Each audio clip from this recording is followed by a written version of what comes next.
ዛሬ አንድ ነገር አይቼ ያንን ነገር አካፍላችሁ የመጣሁት ማለት ለራሴ ጥያቄ ፈጥሮብኝ ስታስቡት የሚያስጠላ ነገር ማለት እስከመቼ ነው ይሄ ነገር እንደዚህ የሚሆነው? እስከመቼ ነው ያልገባኝ ነገር ማለት ነው።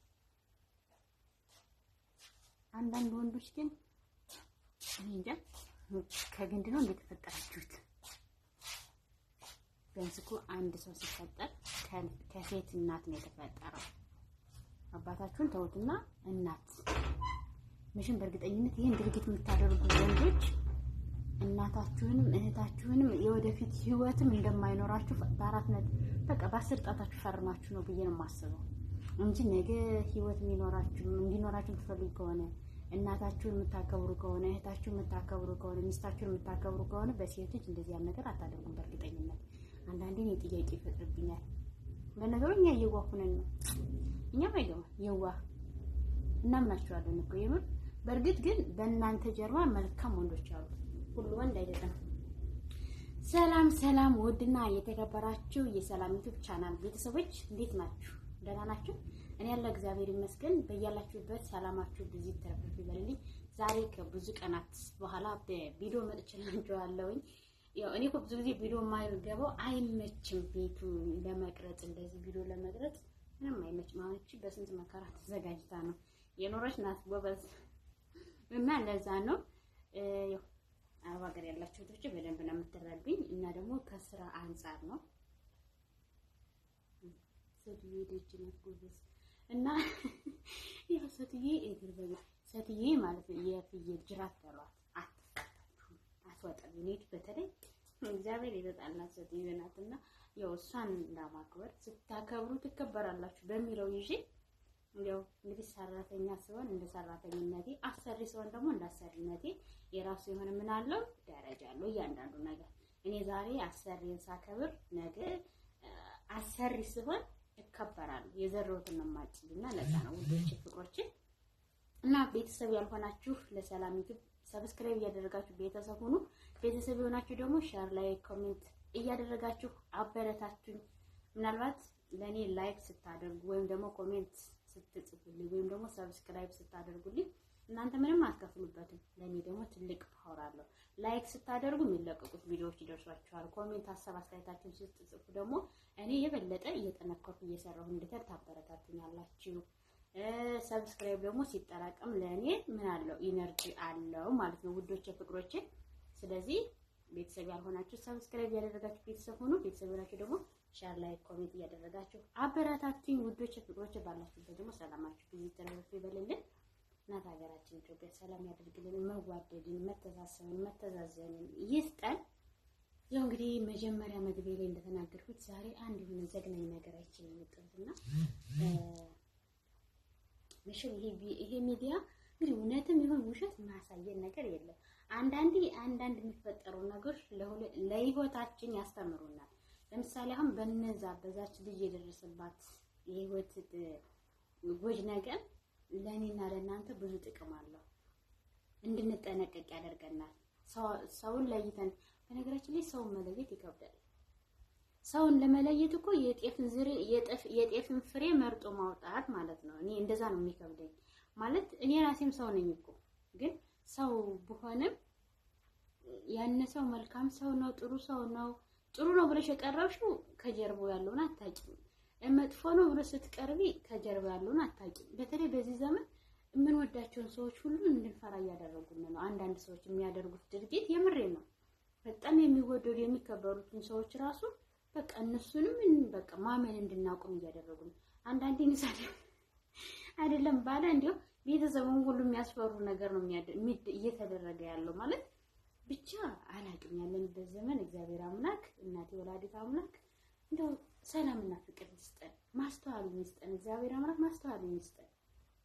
የምር የሰው ልጅ የሚያደርገውን ነገር ካወቀ ማስተዋል ካለው አንደኛ ለራሱ ትልቅ ነገር ነው፣ ሁለተኛ ለትውልድ ደግሞ ያስተምራል።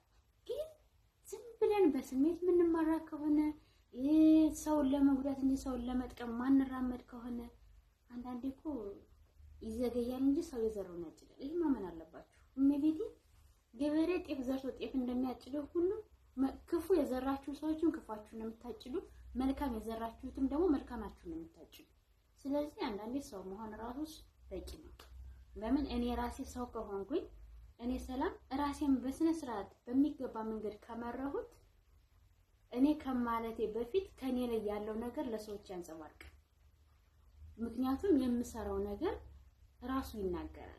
ብዙ ጊዜ ግን ወይ በአንደበታችን ካልተናገርን ወይ ደግሞ ሰው ካልተናገረልን መልካምነታችን ወይ መጥፎነታችን የማይሰማን የሚመስለው። አትሸወዱ ጎበዝ። እግዚአብሔር ከእናንተ በፊት ቀድሞ ያውቃል። እግዚአብሔር ከኔ በፊት ምን ላደርግ እንደተነሳው የልቤን ያውቃል። እግዚአብሔር የልብ አምላክ ነው። የልባችን ቀድሞ የሚያውቀውን እግዚአብሔር ነው ልናስቀድም የሚገባል። ሰው ደግሞ እግዚአብሔርን ካስቀደመ በምንም ውስጥ ቢሆን አላፊ ነው፣ በምንም ውስጥ ቢሆን ደግሞ አሸናፊ ነው። ምክንያቱም እየሰራ ያለው ስራ አንደኛ እግዚአብሔር የሚወደው ስራ ነው። ሰው ነን እኮ ኃጢአተኞች ነን፣ ይገባኛል። ሁላችንም ኃጢአተኞች። ነገር ግን ኃጢአተኛ ሆንን ብለን ደግሞ እግዚአብሔር የማይወደውን ድርጊት ማድረግ፣ በሰው ላይ እንደዚህ ያለ አስጸያፊ ነገር መተግበር። እቺ ልጅ እኮ ነገ እናት መሆን የምትችል ሴት እኮ ናት። እቺ ልጅ እኮ ነገ የሚያገባት ወንድ አለ።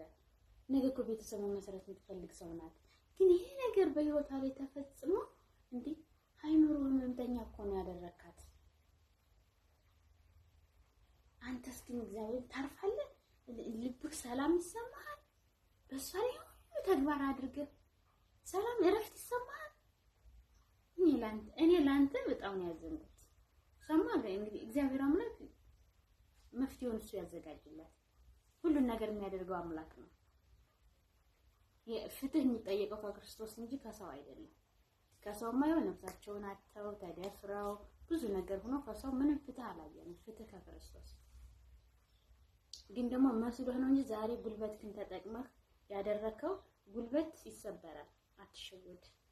ዛሬ ጉልበታችሁን መከታት አድርጉ፣ ነገ ትሰበራላችሁ። እንጨት ነን። ጉልበታችሁን መከታ አድርጋችሁ በሰው ላይ መጥፎ የምታደርጉ፣ መጥፎ ተግባር የምትተገብሩ፣ ሰውን ለመጉዳት የምትራመዱ፣ የማይሆን አስተሳሰብ በጭንቅላታችሁ የምታስቡ ሰዎች ገና ጉልበት አለን ብላችሁ እሱ ጉልበታችሁ አፈር ይበላል። እሱ ጉልበታችሁ ነገ ይሰበራል። አትሸወዱ። መስሏችሁ ነው እንጂ ጉልበት ማለት የዶሮ መጠበቂያ ዘንግ ማለት ነው። ዘንጉ ደግሞ ይሰበራል። ይሄን ማወቅ ነው ያለባችሁ። ይሄን ነው መረዳት ያለባችሁ። ግን ያው ለጊዜው መሰበርን፣ መውደቅን፣ መሞትን አናስተውልም። በዛን ሰዓት በስሜታችን ማድረግ በፈለግንበት ሰዓት ያንን ሰው ወይ ጎድተን ማየት ነው ወይም ደግሞ ልታስደስት ከሆነ አስደስተህ ልታይ ነው የምትፈልገው እንጂ ምን ያደረኩ ነው የሚለው ነገር አይመጣም። ምናልባት ካለፈ በኋላ የሆነ ትዝ የሚልህ ለነገሩ አንድ ነገር ከተፈጠረ ከሄደ በኋላ ነው የምናስበው ለምን አደረኩ። ምናልባት ሃይምሮ ያሉም ካደረጉ በኋላ ይጸጸታሉ። ሃይምሮ የሌለውም አይጸጸትም። ምክንያቱም ያው ሌላ አካል ነው እያዘዘበት ያለው።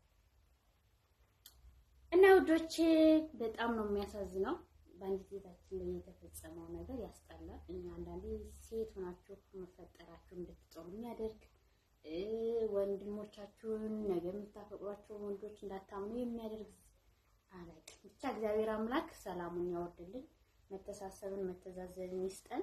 የምር ሌላ ምንም አይደለም። እኔ የምር ጉልበት ደግሞ ተሰፋሪ ነው። ጎበዝ አትሸወዱ። ጉልበታችሁን መከታታ አድርጉ ውዶቼ፣ ፍቅሮቼ። ሰብስክራይብ እያደረጋችሁ ቤተሰብ ሁኑ። ቤተሰብ ሆናችሁ ደግሞ ሼር፣ ላይክ፣ ኮሜንት እያደረጋችሁ አበረታቱኝ። ውድና የተከበራችሁ የኔ ቤተሰቦች በያላችሁበት ሰላማችሁ ብዙ ተረፍረፍ ይበልልኝ። እንግዲህ መጥፎ ሀሳብ ለምታስቡም እግዚአብሔር አምላክ ልቦና ይስጣችሁ። መልካም ስራዎችን ለምትሰሩ ወንድሞቻችን ደግሞ እግዚአብሔር አምላክ አክሎ ይስጣችሁ። መልካምነታችሁን ያስባላችሁ። የምን ደስ ትላላችሁ። በጣም በዚህ ዘመን መጥፎዎችም አሉ፣ ከነሱ ጀርባ ደግሞ ብዙ መልካሞችም አሉና እግዚአብሔር ደግሞ መልካምነትን ያብዛልን፣ መዋደድን መፋቀርን ይስጠን፣ ለእናት ሀገራችን ሰላምን ፍቅርን ያወርድልን። እኛም ደግሞ በስደት ዓለም ያለነው ደግሞ እግዚአብሔር አምላክ ይጠብቀን። አባትነቱ፣ እረኝነቱ፣ ማምላክ ወላዲት አምላክ አማላጅነቷ አይለየን። አብራችሁን ስለነበራችሁ እጅግ ከልብ አመሰግናለሁ። በያላችሁበት ሰላማችሁ ብዙ ተረፍረፍ ይበልልኝ። እወዳችኋለሁ፣ አከብራችኋለሁ። በያላችሁበት ሰላም ሁኑልኝ ባይ